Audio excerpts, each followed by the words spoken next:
Bismillah, Assalamualaikum warahmatullahi wabarakatuh. Alhamdulillah wassalatu wassalamu ala rasulillah wa ala alihi wa ashabihi wa man tabi'ahum bi ihsanin ila yaumidin amma ba'd. Para siswa, para santri sekalian, semoga Allah Subhanahu wa taala menjaga kita semua. Alhamdulillah, pada kesempatan pagi hari ini kita bisa melanjutkan pelajaran ilmu pengetahuan sosial. Kita masuk ke pertemuan yang keempat. Baik. Untuk materi pembelajaran di pertemuan yang keempat ini adalah kondisi alam Indonesia. Kita akan belajar bagaimana atau kondisi alam Indonesia itu sebenarnya apa sih? Bagaimana? Dan bentang alamnya bagaimana?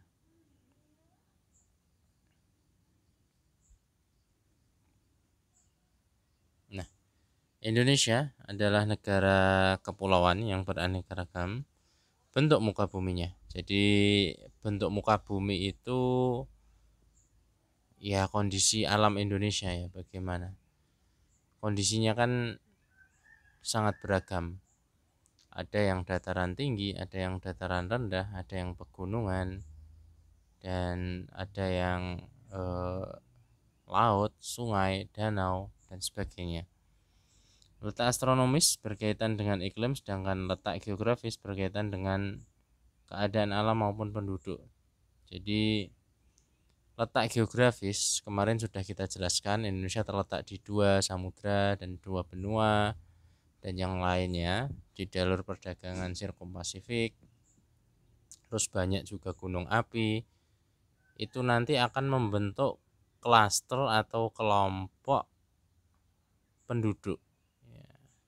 Di suatu tempat penduduk itu akan membentuk kelompok sesuai keadaan iklimnya. Jadi demikian itu karena adaptasi itu tadi ya. Kondisi geologi di Indonesia ini terletak pada pertemuan 3 lempeng tektonik besar, yaitu Indo-Australia, Eurasia, dan juga Pasifik. Jadi lempeng bumi yang ada di bumi itu ada banyak.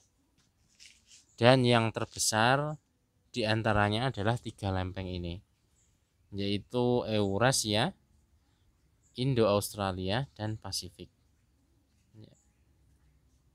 Kita bisa lihat di gambar ini ya,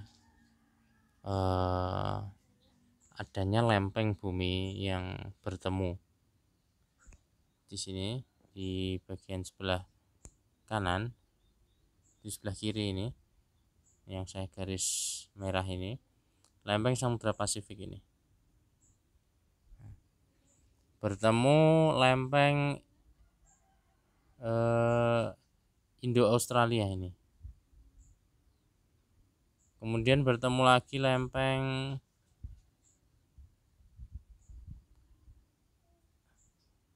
Eurasia. Ini lempeng Eurasia. Jadi ini lempeng-lempeng tektonik yang berada di Indonesia. Nah, efeknya apa lempeng-lempeng ini? Jadi ini ya, peristiwa tektonik atau pergeseran lempeng bumi tadi, selain berkaitan dengan gempa, juga mengakibatkan cekungan sedimen atau sedimentary basin. Jadi gempa itu bisa ditimbulkan salah satunya oleh pertumbukan atau pergerakan dari lempeng tektonik tadi. Jadi di Indonesia itu termasuk negara dengan keadaan alam yang labil, ya, tidak stabil. Jadi di Indonesia kan sering terjadi gempa, ya, pusatnya kan berbeda-beda. Gempa ini ya tergantung beberapa faktor ya tingkatnya, antara lain ya berapa skala Richternya, kemudian titik pusat gempanya di mana, itu yang berkaitan dengan besar kecilnya gempa.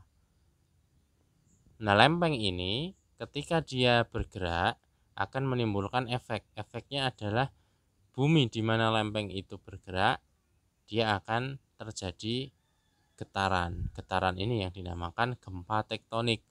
Gempa juga ada dua, yang disebabkan oleh gunung api vulkanik. Gunung itu bergemuruh, jadi kan terus getar, ada getaran, itu gempa vulkanik dekat-dekat gunung Merapi, gunung berapi. Kemudian gempa tektonik ya yang ini tadi.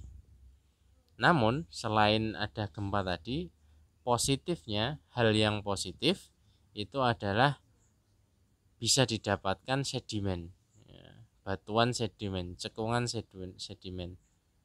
Nah, untuk bebatuan sedimen ini nanti akan menjadi minyak bumi dan juga gas alam. Nah, itu menjadi kekayaan alam.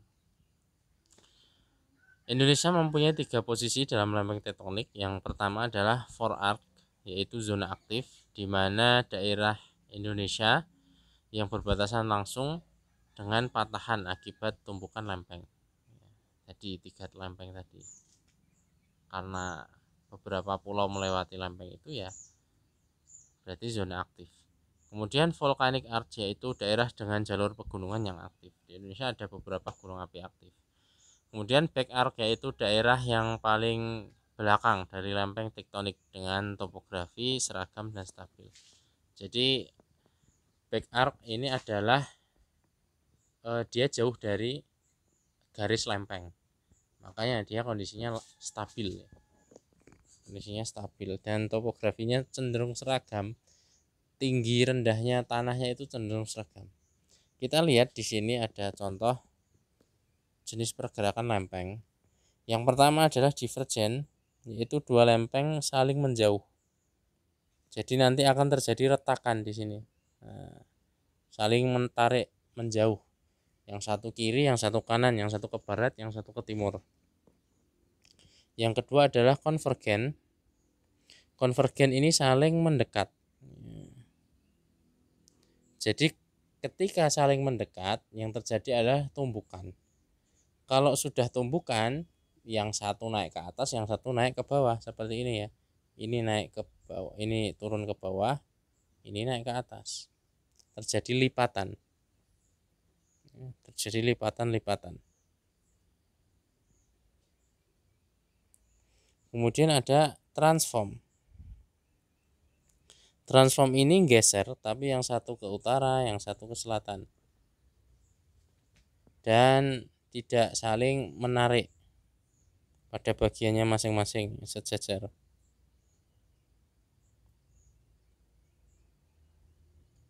Itu pergerakan lempengnya.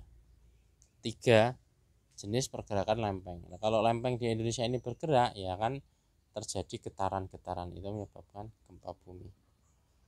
Next. Nah, selain tadi sudah kita jelaskan, selain gempa juga terdapat sedimen, batuan sedimen. Batuan sedimen ini ya, dari sini ya. Ini dari gunung api. Ini yang volcano tadi. Ada juga pergeseran gempa. Jadilah batu-batuan ini sedimen. Ini yang bermanfaat nanti untuk bahan bakar minyak, bahan bakar fosil dan gas alam. Sedangkan ini adalah likuifaksi, yaitu di mana tanah ya, di tanah yang liquid, jadi tanahnya itu dia tidak padat. Ini bisa terjadi juga karena pergeseran lempeng tadi. Ya misalnya tanah itu harusnya sudah solid, tanahnya itu sudah fix. Tapi karena adanya pergeseran lempeng, tanah tersebut menjadi liquid. Jadi kemasukan air, sehingga kalau kita mendirikan bangunan di atasnya bisa seperti ini ya. Seperti yang terjadi kemarin itu pas gempa di Sulawesi itu. Ya, terjadi likuifaksi. Jadi tanah itu seperti lembek tanahnya itu. Tidak mecah meletak itu, tapi menelan ya. Tanah itu menelan yang lainnya.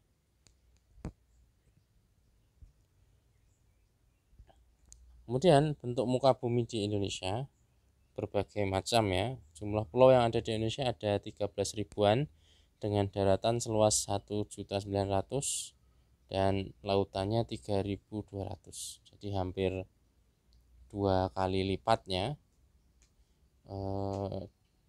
daratan. Lautan Indonesia itu sangat luas. Nah, nih ada gunung. Kita di Indonesia ada beberapa gunung ya.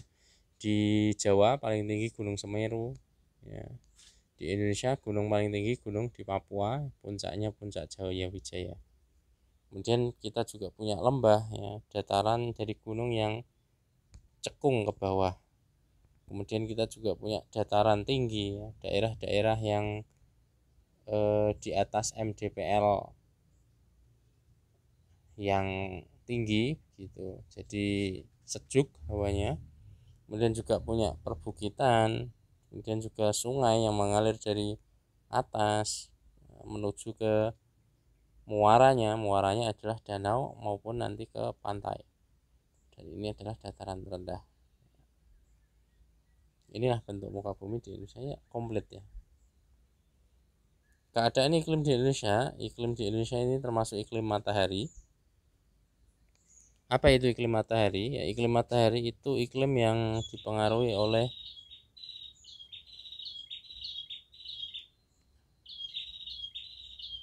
atau iklim berdasarkan jadwal mataharinya. Ini bisa dilihat di gambar sini ya. Indonesia itu kalau di globe atau di peta dunia itu terletak di yang warna hijau. Warna hijau ini dia di garis khatulistiwa. Ya, lintangnya adalah 0 derajat sampai 23,5. Jadi di tengah ini adalah garis khatulistiwanya. Indonesia di sini makanya iklimnya tropis atau 2 musim.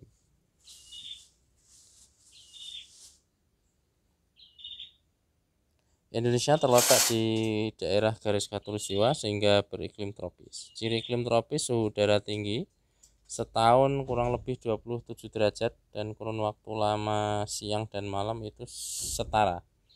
Jadi lamanya siang dan malam di Indonesia itu kira-kira kan sama, jam 6 pagi sampai 6 sore, jam 6 sore jam 6 pagi. Kira-kira 12 jam sama. Itu berbeda hal dengan negara-negara yang lain. Ya, seperti di belahan Rusia itu malamnya lebih panjang. Jadi ketika puasa ya di sana lebih berat. Malam itu bisa sampai berapa itu? Di atas 15 jam. Ya, di atas 15 jam. Atau siangnya di atas 15 jam. Nah, ini adalah Indonesia, peta Indonesia ya. Iklim yang diakibatkan oleh tropical savanna. Jadi ini iklim-iklim yang banyak sabananya, itu yang berwarna biru muda ini. Ini daerah sekitar sini berarti. Ini daerah timuran ya, Papua yang paling ujung selatan. Kemudian ada daerah NTT, NTB, Bali dan sebagainya. Ada sebagian di Jawa Timur juga. Itu savana. Kemudian ada monsoon iklim. Ini hampir semua. Kemudian ada juga ekuator climate. Kemudian di Indonesia ini juga terjadi angin muson. Karena iklimnya tropis, angin muson ini angin yang terjadi karena perbedaan tekanan. Jadi ketika ini ada angin muson ini, ada tekanan yang tinggi di benua, sehingga angin itu dia ke selatan menuju ke Samudra Pasifik, anginnya menuju ke lautan. Nah, ketika itu dari tempat benua ke Pasifik berarti kan dingin, berarti itu musim penghujan. Dan sebaliknya ini ketika Samudra Pasifik ini lebih tinggi tekanannya, lebih panas, kemudian di benua itu low pressure, tekanan udara itu lebih rendah, maka angin yang berada di samudra itu akan berjalan menuju ke benua dengan membawa uap-uap air, membawa awan-awan. Itu yang menandakan musim di Indonesia, musim penghujan atau kemarau. Ini tinggal anginnya mana, angin muson barat apa timur, yang dari samudra atau yang dari benua. Sedangkan ini adalah flora dan fauna yang ada di Indonesia, sangat banyak sekali ya. Ini bunga-bungaan yang ada di Indonesia. Ini apa ini, kelengkeng ya, karena buah-buahan eksotik itu, tanaman-tanaman eksotik itu cenderung bisa ditanam di iklim yang tropis. Ini salah satu harus kita syukuri. Iklim tropis ini sebenarnya manfaatnya banyak, cuman kita kurang dalam mengelolanya. Ini ya, bermacam-macam bunga. Dan kita contoh fauna di sini. Ya, ini beberapa yang langka dilindungi. Harimau sudah langka dan dilindungi. Dan badak berculak satu, ada komodo, ada ini anoa atau tapir ya. Burung ada kasuari dan kakak tua. Oke, sampai sini dulu pertemuan kita. Tugasnya adalah tugas kognitif halaman 33. Silahkan dibuka dan silahkan dikerjakan, atau silahkan ditanyakan. Aku lupa